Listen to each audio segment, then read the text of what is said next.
जर तुम्ही जर्मनीमध्ये यायचा विचार करत असाल तर तुम्हाला या काही गोष्टींची माहिती असली पाहिजे. माझा अनुभव सांगतो. इथे आल्यानंतर मला खरंच कळलं की वर्क लाईफ बॅलन्स म्हणजे काय असतं. तर मी माझा जो वेळ आहे तो पूर्णपणे मी माझ्या उरलेला वेळ ऑफिस टाईमच्या नंतरचा जो वेळ आहे तो माझ्या पूर्ण फॅमिलीला मी देऊ शकतो. जेव्हा मी इथं आलो तर मला इथे कोणी नव्हतं की सपोर्ट करायला, की कुणी दुसरा भारतीय कोणी नव्हता.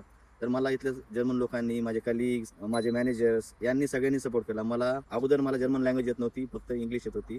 तर इथं आल्यानंतर मी जर्मन शिकलो. इथं असं वाटतं की खरंच की मी खूप छान काम करतोय आणि इथं असं असं मला उत्साह येतो काम करण्यासाठी. इथले लोक सपोर्ट करतील, पण ते पूर्णतः सपोर्ट करतील. म्हणजे असं तुम्हाला आधी थोडंसं सांगतील, तुम्हाला सोडून देतील, असं नाही करत ते. जर येत नसेल किंवा सपोर्ट होत नसेल तर सरळ सांगतात नाही म्हणून, आणि जर केला तर पूर्णपणे सपोर्ट करतात. अशा बऱ्याच साऱ्या गोष्टी खूप सुंदर आहेत.